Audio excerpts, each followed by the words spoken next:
Thank you very much, and now it's my pleasure to give the word to Vittorio Gallese for his speech on neuroscience and phenomenology. Thanks God, and thank you.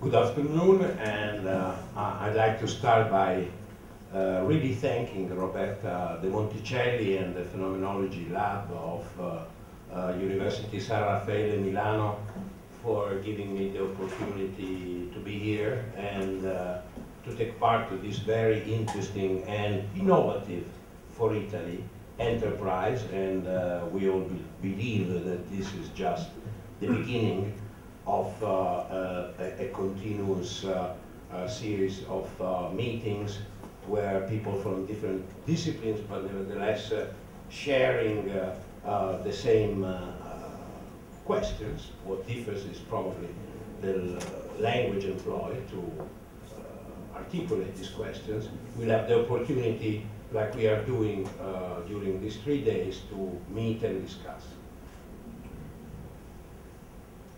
Okay, this is just a few opening remarks to make it clear where I'm positioned with respect to this specific topic, the relationship between phenomenology and neuroscience. As already quoted by Roberta, a few years ago, I wrote this statement: we should phenomenologize cognitive neuroscience rather than naturalizing phenomenology.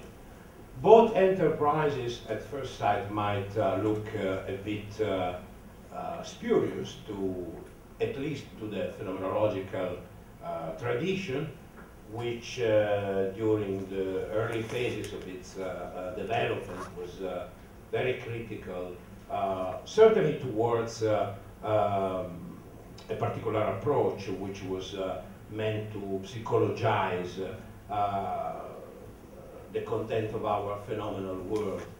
I must say that I'm a bit skeptical too about the possibility to naturalize phenomenology, especially if one aims to do that by translating phenomenology in the quantitative language of mathematics, which is one of the a possible way of accomplishing such naturalization, certainly fully endorsed by some of the people who were at the origin of a now famous book, Naturalizing Phenomenology.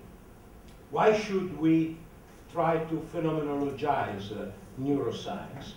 Because if one of the aim of cognitive neuroscience is that to shed light on the human condition, we certainly cannot but start from how the world is constituted within our own phenomenal appreciation of it. Further, I strongly believe that a dialogue, an exchange of views, possibly an attempt to translate the different notion employed by both disciplines, neuroscience and phenomenology, should not only be hoped for, but it is necessary.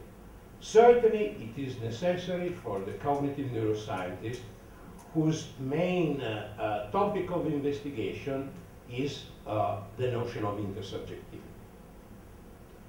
And I think that the research agenda of cognitive neuroscience in the near future should certainly encompass the first-person aspect of human experience, but also the personal characteristic of the individual subject of that experience. We shouldn't forget that much of what we know about brain function when we are dealing not with clinical neuropsychology, but when we are dealing with garden variety participants, volunteers, mostly come from a not better specified cohort of psychology students. This is the truth.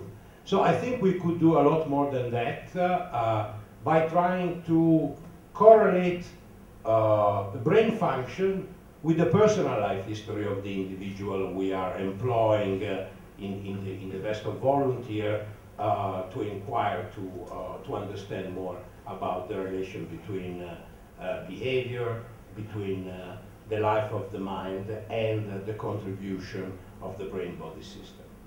So I think what has to be done, mostly has yet to be done, although people start to think along this line of thought, is to much better specify who are the volunteers we are convincing to enter the fMRI. So in other words, trying to correlate how the specific being in the world of the individual can be translated into a specific and peculiar way. The brain-body system belonging to this individual turns out to be activated or inhibited according to the task we submit to this individual.